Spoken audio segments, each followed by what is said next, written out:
Sintonia do Vinho, com Alessandra Camargo. Tchim, tchim! Nossa saudação de alegria e saúde. O início de mais um programa voltado para você, que resolveu desbravar comigo o universo do vinho. Esse episódio vem recheado de verdades e mitos sobre a bebida que antigas civilizações acreditavam ser uma dádiva dos deuses e que, apesar dos milênios que passaram, ela não só continua a ser apreciada, como ainda se revela aos que se atentam às diversas experiências por ela proporcionadas. Bebida cheia de personalidade, com capacidade ilimitada para nos surpreender e gregária em sua essência. Sim, é claro que é possível bebê-la só, mas a experiência, quando compartilhada, é inegavelmente mais satisfatória. Mas isso eu nem precisava dizer, não é mesmo? A primeira questão a ser abordada será sobre as diferenças entre os vinhos de mesa e os vinhos finos. Em diversos eventos que participei sobre vinhos, percebi que essa é uma dúvida recorrente e que sempre leva a muitas indagações. Então vamos lá. Espera aí. Na verdade, vamos primeiro lembrar, em termos gerais, mas de forma objetiva, o que é vinho. Uma bebida alcoólica que se origina pela fermentação de uvas maduras. Como já disse, esse é um conceito geral. Primeiro ponto a que vou me reportar é a palavra madura. Sim, o vinho só é feito da uva madura. O que não é sempre igual é o grau de maturidade com o qual ela será colhida. Isso vai depender de uma decisão do enólogo, baseada no que ele deseja para o produto. Existe até a chamada colheita tardia, na qual a uva fica amadurecendo na parreira mais que o tempo tradicional. Tudo é feito com um objetivo, mas em outro momento entraremos nesse assunto. Apesar de outras frutas, a partir da fermentação, originarem também bebidas alcoólicas, elas não são consideradas vinho, pelo menos não oficialmente. Eu, pessoalmente, nunca usei ou ouvi o termo, mas dizem que tem quem chame uma bebida fermentada de alguma outra fruta de vinho de frutas ou vinho de e o nome da fruta em questão. O que eu sei é que uma bebida alcoólica fermentada de maçã é cidra e não vinho de maçã, como parece que alguns falam. Sem mais delongas, vamos aos vinhos finos e vinhos de mesa. Os vinhos finos são aqueles produzidos da vitis vinífera, espécie de videira que se espalhou pelo mundo a partir da Europa. Por isso, é chamada também de uva europeia.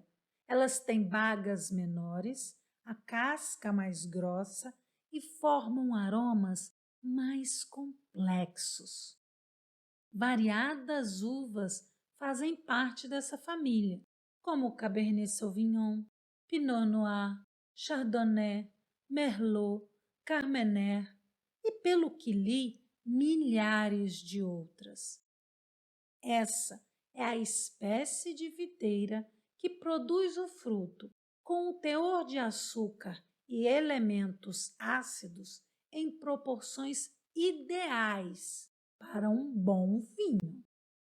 Existem outros tipos de parreiras, chamadas americanas, porque foram as espécies encontradas nas Américas, como Vitis aestivalis, Vitis burkina, Vitis riparia, entre outras. As uvas dessas espécies são boas para o consumo in natura, são para a nossa mesa. Não são consideradas adequadas para a produção de vinhos, porque ao passar pelos processos de vinificação, ficam com um aroma desagradável, conhecido como foxy, raposa molhada, e também não apresentam um bom sabor, o que o torna um vinho de baixa qualidade. Como no Brasil não há regulamentação precisa sobre esse tipo de vinho e para disfarçar esses problemas são adicionados à bebida açúcar, sacarose, álcool não proveniente de uva, entre outros. Por isso, alguns puristas chegam a dizer que é duvidosa a sua classificação como vinho. De minha parte, eu digo que nesse caso prefiro apenas informar. Não acho que essa discussão valha a pena. Essas espécies de uvas que não são viníferas são maiores e mais produtivas. Entre elas temos a Bordeaux, a Isabel, a Niágara e muito mais. São produzidas com foco na quantidade e não na qualidade. Como podemos ver, tudo sempre atende a algum objetivo. Levando em conta os séculos da produção de vinhos, conforme já foi mencionado no episódio anterior sobre a história do vinho, sabemos que o Brasil não tem tradição vinícola e que, principalmente, sua incursão nesse mundo de vinhos finos, produzidos somente a partir da vitis vinífera, é bem recente. Sabemos que a produção nacional está cada dia mais mostrando ao mundo que tem capacidade para competir no mercado internacional no que diz respeito às exigências de qualidade. Temos ótimos rótulos. Sabemos igualmente que o perfil de consumo do brasileiro passa por uma mudança nesse sentido, mas acontece que o vinho de mesa ainda é o mais consumido por aqui. Lembra que nesses vinhos de mesa pode ser acrescentado açúcar? Por isso, é bem comum ouvirmos a expressão vinho doce para se referir a ele. Mas atenção! Entre os vinhos finos existem os vinhos de sobremesa, que têm maior doçura. No entanto, além de serem provenientes da vitis vinífera, não é acrescentado de forma alguma açúcar neles. Sua doçura vem da própria uva que ficou mais tempo na parreira amadurecendo. Então, nada de confundir alhos com bugalhos. Na Europa, existem algumas diferenças. Os chamados vinhos de mesa também são produzidos a partir da vitis vinífera. Lá é proibida a vinificação das uvas americanas para comércio. Ouvi dizer que algumas pessoas até as utilizam em casa para fazer a bebida, mas somente para consumo próprio.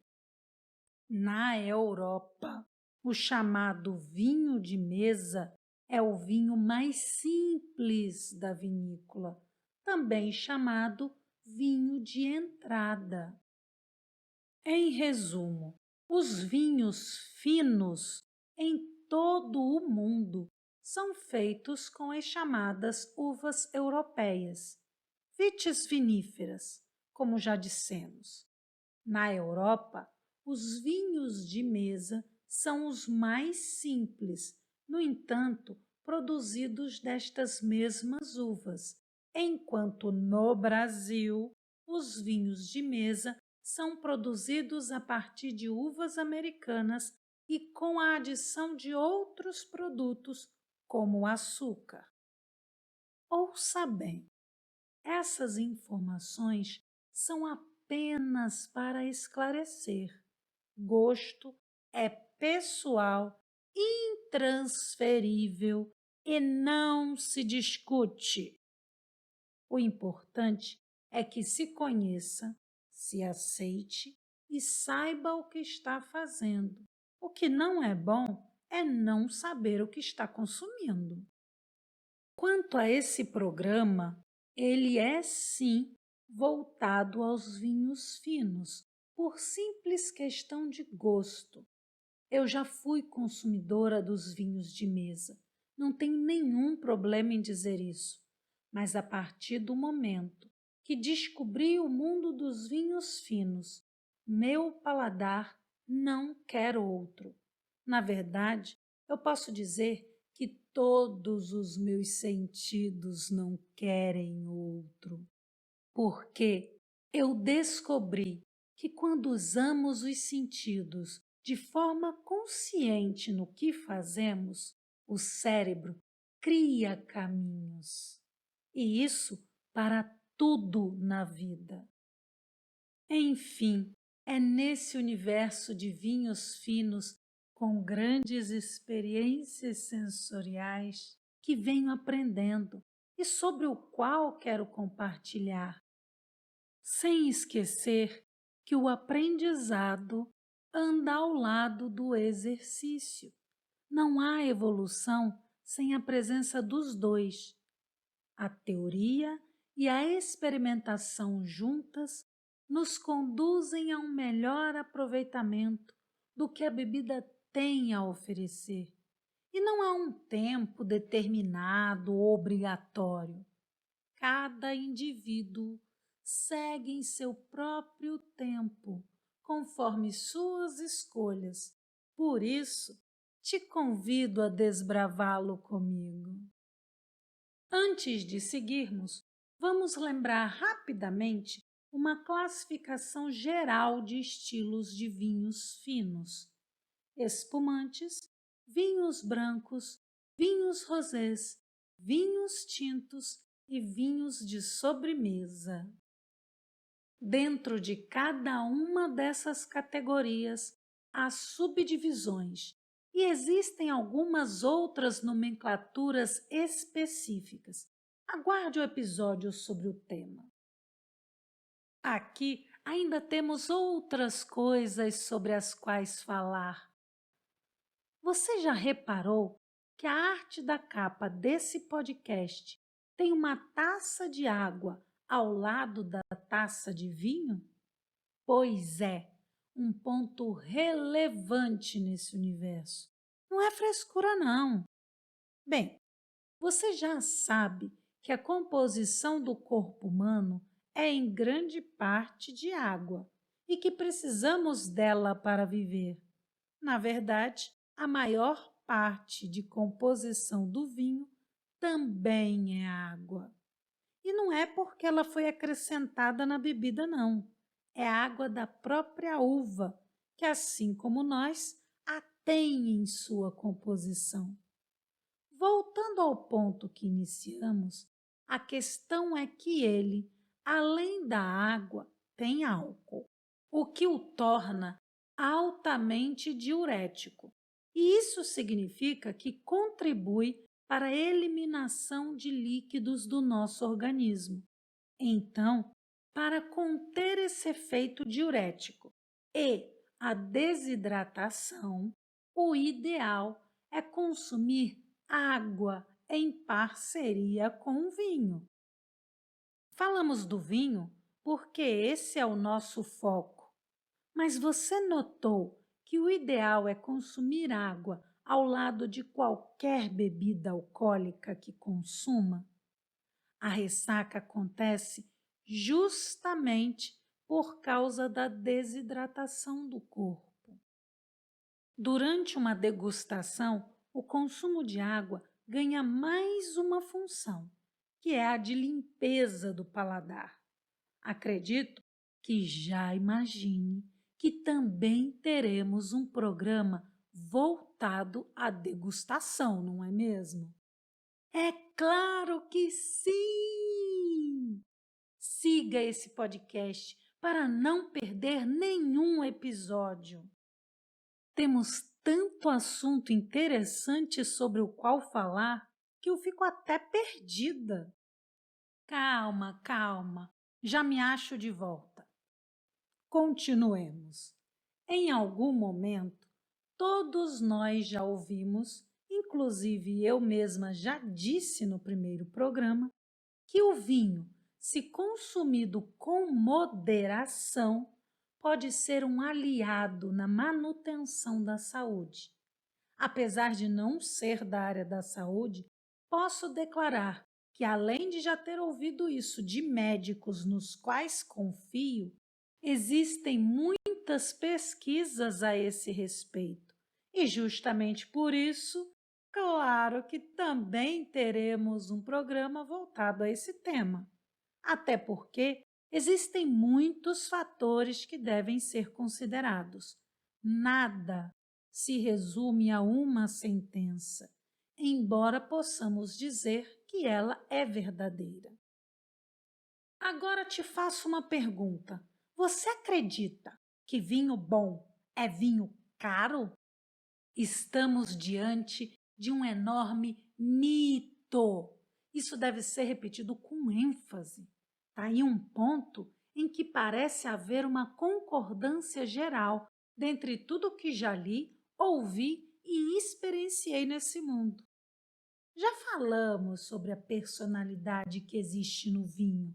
Elementos como álcool, acidez, tanino quando for o caso e corpo estruturam e trazem personalidade a cada rótulo.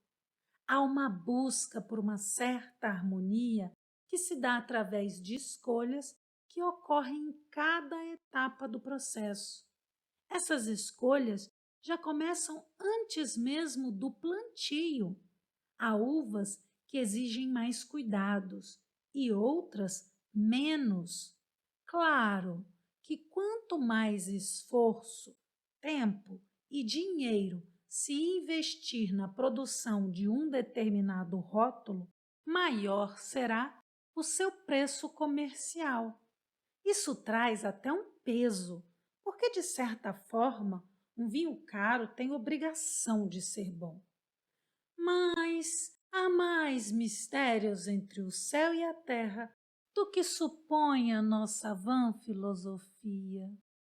E pode acontecer de um vinho caro não ser bom, seja porque as escolhas se revelem no final contraproducentes, seja porque foi armazenado no ponto de venda de forma inadequada, seja porque não chegou ao ponto de maturidade ideal para o consumo, ou tantos outros motivos que não nos cabe discorrer agora, ou simplesmente porque, apesar de ter qualidade, não tem agradado ao seu gosto em específico. Ponto. Sem discussão. Por outro lado, temos que simplicidade não significa falta de qualidade e muito menos impossibilidade de agradar aos sentidos. Por isso e muito mais, que conforme se vai aprendendo nesse universo tão vasto, é que eu lhe digo, preço deve ser um norte para o seu bolso, mas não é para a sua satisfação. É preciso ter cuidado. Valorizar apenas rótulos pode decepcionar e fazer cair em enganos, sem falar que existem falsificações de grandes rótulos. Na prática, o que se comprova é que conhecimento e experiência formam base para boas escolhas. Bem, eu acho que isso é para tudo na vida, concorda? Não que seja preciso se tornar um expert, mas é bom que se tenha em mente alguns conceitos básicos e os compreenda na experimentação. E já que falamos em rótulo, o que significa encontrar escrito no rótulo a palavra reserva e a palavra reservado? Reservado é um termo que não segue critérios técnicos. Muitos produtores o utilizam por estratégia de atração comercial, nada mais. Muito comumente é usado nos vinhos mais simples e baratos da vinícola. Já a palavra reserva segue alguns critérios, embora estes critérios sejam diferentes conforme a região. Mas, de uma maneira geral, significa que é um vinho produzido com mais cuidado, desde a seleção das uvas até a vinificação. Regra para alguns e entendimento para outros que seja um vinho que tenha passado por envelhecimento em barrica de carvalho. Você pode encontrar também o termo Gran Reserva, significando um cuidado ainda maior e um tempo maior na madeira. No entanto, não esqueça que os critérios ainda não são iguais para todos os países. Então, é possível, por exemplo, encontrar um reserva espanhol que passou por mais tempo em barrica de carvalho do que um Gran Reserva argentino. Muito do que vemos e do que se diz dentro desse universo é mais por tradição do que por ser uma necessidade conceitual. É muito normal se pensar que garrafas de bons vinhos vêm com rolha de cortiça, vedação padrão desde o século XVII.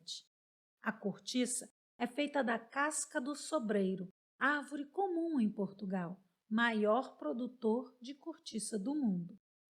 Embora pesquisas avancem no desenvolvimento de rolhas sintéticas que atendem às necessidades de vedação e que não são suscetíveis aos fungos que causam problemas ao vinho, estas ainda encontram barreiras entre os produtores e os apreciadores mais tradicionais.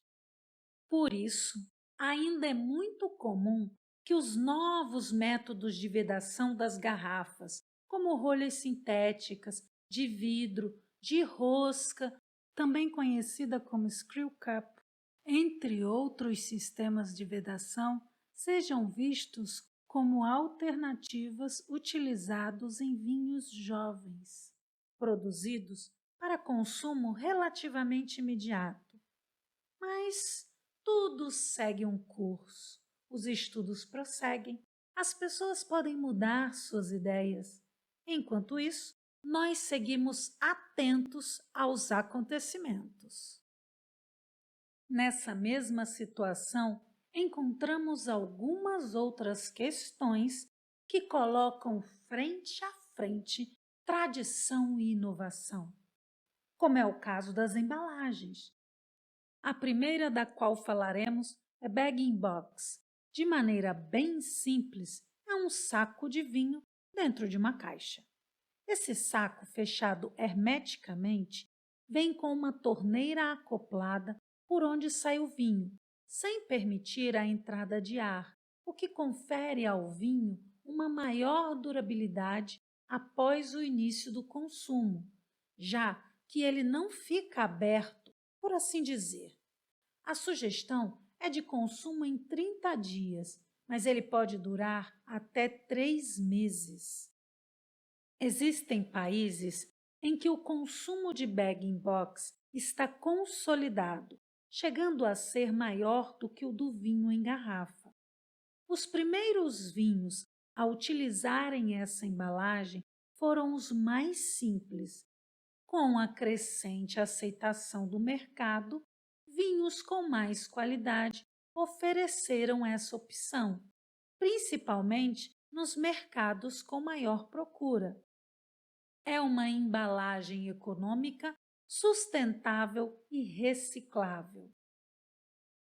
Sigamos para a lata. Essa é uma embalagem ainda bem recente no mercado de vinhos, principalmente para os brasileiros, e vem com a proposta de facilitar o consumo em locais onde não se pode levar garrafas ou nos quais não seria prático ou conveniente, sem preocupação com taças e outros acessórios. As latas têm vedação completa e um revestimento interno que impede o contato direto entre o líquido e o metal, para a preservação dos aromas e sabores. Pelo que sei, o Brasil oferece poucas opções de rótulos e vinhos mais simples. Parece que alguns países já oferecem vinhos mais elaborados na lata, assim como ocorre com a bag-in-box. O fato é que, de acordo com diversas pesquisas, não é a embalagem que determina o alto ou baixo padrão do produto, mas uma escolha da vinícola ao determinar quais rótulos irá oferecer naquele tipo de embalagem. Então, assim como em garrafas de vidro, encontramos vinhos que nos agradam e vinhos que não, também é no universo das outras embalagens, principalmente conforme apresentem mais opções. Eu já provei e aprovei alguns rótulos que experimentei na bag-in-box. Já o vinho em lata ainda não experimentei, mas está na minha lista do que será testado. Estou esperando mais algumas opções despontarem no mercado. Até porque, no meu caso, ainda não houve um momento em que fosse necessário o uso da lata. Em todo caso, as opções já estão aumentando dia a dia, e sempre é bom experimentar algo novo. Você sabia que no Brasil já tem algumas praias com vendedor ambulante levando vinho em carrinhos? Muitas vezes é difícil definir às quais técnicas o produtor pode recorrer para facilitar, nesse caso, distribuição e consumo, sem perder qualidade e credibilidade. Normalmente, os produtores tomam as suas decisões levando em conta a aceitação do mercado. Eu me mantenho disposta a experimentar, claro, dentro de certos limites. Porque, por exemplo, não quero e não vou comer barata, independente de que haja um povo inteiro que se alimente com tal iguaria. Não digo que nunca mudarei de ideia. A gente nunca sabe por quais circunstâncias passaremos e como elas irão nos impactar. Essa questão nos abre a porta para lembrar que, de forma geral, para se evoluir em qualquer assunto e ter parâmetros para realmente fazer avaliações que saiam do raso, é preciso se dar a oportunidade de provar. Aqui, no caso, provar vinhos diversos. É importante diversificar para apreender. Mudando o rumo da prosa, o que você acha da frase vinho branco é feito de uvas brancas? Não quero dizer que é um mito, embora com certeza não seja totalmente verdade. O vinho branco pode ser produzido a partir de uvas brancas ou de uvas tintas. E neste caso, basta apenas que se retire as cascas tintas que contêm uma substância chamada antocianina, responsável pela coloração, a qual pode transferir ao líquido, se permanecer em contato com ele. Já em relação ao vinho tinto, podemos dizer que é feito de uvas tintas, sim. Outra proposição: vinho varietal é melhor do que vinho de corte. O que acha dessa? Primeiro, vamos lembrar que vinho varietal ou monocasta é aquele elaborado com apenas um tipo de uva. Segundo algumas legislações, caso seja um percentual dominante, também se pode colocar no rótulo apenas a uva dominante. São vinhos que têm por objetivo a preservação das características e tipicidade daquela variedade de uva em específico. Vinhos de corte são, por outro lado, aqueles feitos com duas ou mais variedades de uvas, com o objetivo de somar qualidades, aperfeiçoar, alcançar maior complexidade. Não sei as pronúncias corretas, mas o termo inglês blend e o termo francês assemblage também são usados para fazer referência a essa composição.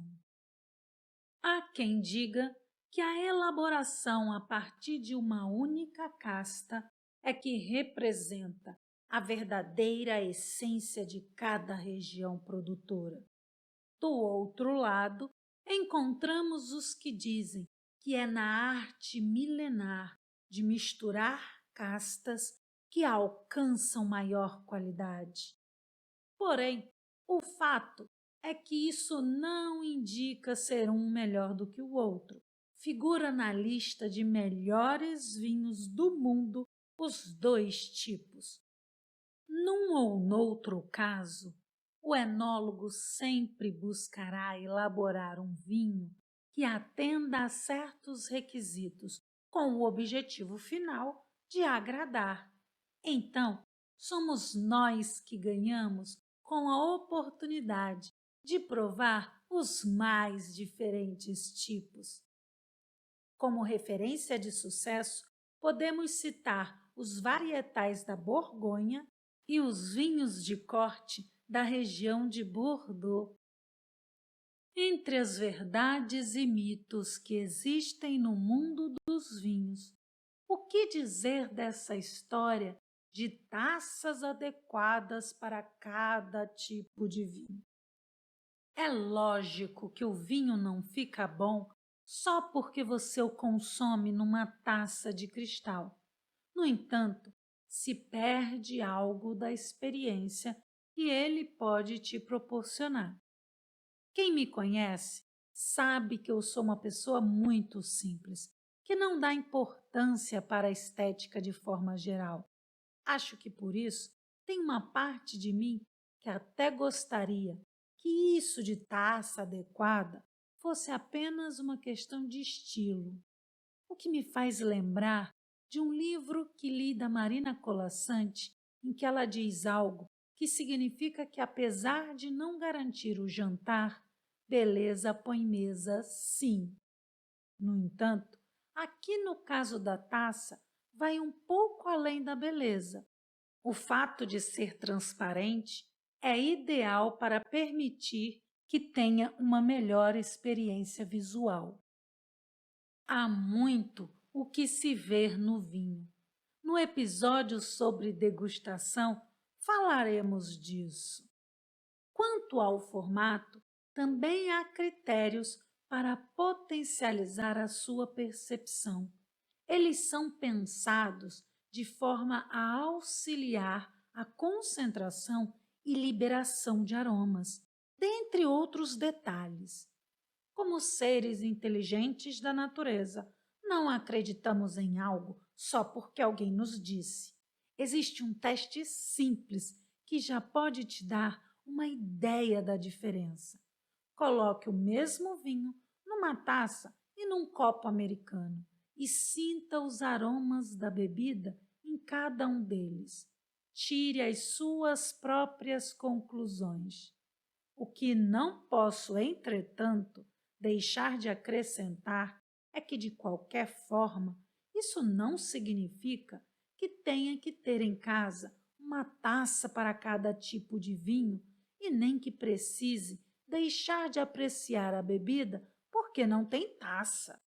Há outros fatores que importam, de acordo com cada momento.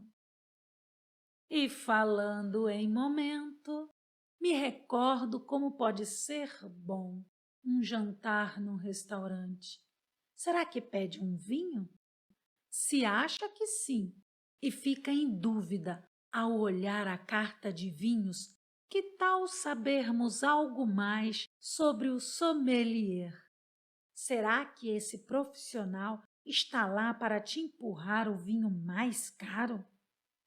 A verdade é que, dentre as funções que lhe são atribuídas, está de entender as suas necessidades e oferecer opções de acordo com o seu perfil e dos pratos escolhidos, para que você tenha uma agradável experiência. Por isso, é importante que diga o que busca, tanto em relação ao seu gosto quanto ao custo que lhe convém. Um bom profissional terá em vista a sua satisfação, porque conquistar um cliente vale muito mais do que vender apenas num dia. Já que falamos disso, vale mencionar que bons estabelecimentos se preocupam em oferecer produtos e serviços de qualidade. Então, é coerente que o vinho da casa ou o vinho servido em taça estejam no mesmo nível do lugar. Hoje em dia, encontramos esses profissionais treinados para nos orientar na maioria dos lugares que vendem o produto, atuando de forma similar. A devolução ou troca do vinho só pode ser feita se ele apresentar defeito. Sigamos com outra questão envolta numa rede de dúvidas. Com variações, é muito comum ouvir que deve-se beber o vinho branco gelado e o vinho tinto em temperatura ambiente. Verdade ou mito? A primeira coisa que grita ao nosso raciocínio lógico é: que história é essa de temperatura ambiente? Rio 40 graus? Campos do Jordão -4? E eu aqui em São Paulo, que nesse dia fez 28 graus na hora do almoço e agora à noite 18. E isso só estou falando em variações que ocorrem no Brasil. Imagina pensar no mundo todo. Calma, vamos entender. Nossas papilas gustativas sofrem influência da temperatura, sendo anuladas ou ativadas conforme mais baixa ou mais alta, assim como interferem em outras questões. Bebidas geladas amortecem o paladar. Abaixo de 4 graus, não sentimos os sabores. Acima de 20 graus, o álcool fica mais evidente, porque ele evapora com facilidade. Assim, fica difícil sentir os demais aromas. Quanto mais alta a temperatura do vinho, mais o açúcar é sentido. Quando os tintos estão muito gelados, os taninos ficam desagradáveis. Sim, cada tipo de vinho tem sua própria indicação de temperatura ideal. E de uma forma bem geral, nos vinhos brancos podem variar entre 8 e 12 graus e os tintos entre 16 e 18 graus, mais ou menos. Um pouco de atenção em alguns pontos só melhoram a nossa experiência.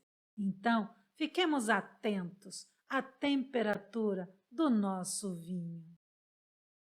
Última questão proposta para este episódio é: depois de abrir um vinho, não posso mais guardá-lo? Ainda bem que é mito, porque eu e meu marido, quando abrimos uma garrafa de vinho em casa, não a tomamos inteira no mesmo dia. No entanto, há alguns aspectos a serem observados. Em contato com o oxigênio, ele começa um processo de oxidação que o faz deteriorar. Logo, o ideal é diminuir o máximo esse contato com o oxigênio. Guarde na geladeira, mantenha a garrafa em pé, de preferência em local em que não a ficará movimentando muito. Uma opção é transpor o líquido para uma garrafa menor. Existem diversos acessórios para a vedação, ou pode forçar um pouco a rolha de volta na garrafa. Se a vedação original era a tampa de rosca, só rosquear novamente. De modo geral, depois de abertos, podem durar em média 3 dias, com exceção dos vinhos fortificados, que têm durabilidade bem maior. Lembrando também que hoje existem acessórios que extraem o oxigênio e vedam a garrafa, garantindo um tempo de vida maior, dentre outros com objetivo semelhante. E lembre-se de tirar da geladeira um tempo antes da hora que pretende beber, para que esteja na temperatura mais ou menos ideal para o seu consumo. O que percebo é que muitas pessoas somente bebem, e não importa muito o que seja. Se é vinho o que tem, tudo bem, manda, não importa nenhuma das suas qualidades e tudo o que pode oferecer. Questão de escolha, e isso não tem relação com esse programa. Por outro lado, e que nos cabe aqui conversar, é que muitas outras pessoas têm interesse, mas sentem-se constrangidas diante da bebida, considerando que são muitos detalhes aos quais se atentar e que só mesmo o especialista para se ligar em tudo isso. O que falta é segurança, porque aos poucos as coisas vão se desenrolando. Não tem que se preocupar com a opinião do outro, embora possa considerá-la se for para ajudar. E nem é preciso seguir tudo à risca o tempo todo. O conhecimento existe para melhorar a relação com o vinho, com a vida, e não para complicar. Em resumo, falamos aqui sobre vinhos finos e de mesa, da parceria vinho e água. Também refletimos sobre preço, as diferenças entre reserva e reservado, vinhos varietais e de corte, assim como apresentamos algumas questões em relação à vedação, à embalagem, à taça e à temperatura. Existem muitos mitos que orbitam nesse universo e tantas outras mais verdades. Não é possível reunir todos num único episódio. No decorrer dos programas, teremos mais. Caso tenha apreciado, compartilhe com os amigos. Você é essencial para o crescimento e continuidade desse programa. Sintonia do vinho. O saber sustenta escolhas mais conscientes. O conhecer-se revela preferências individuais. Viva, experimente, sem medo de crescer e com a responsabilidade que te prepara para as consequências. Tchim, tchim.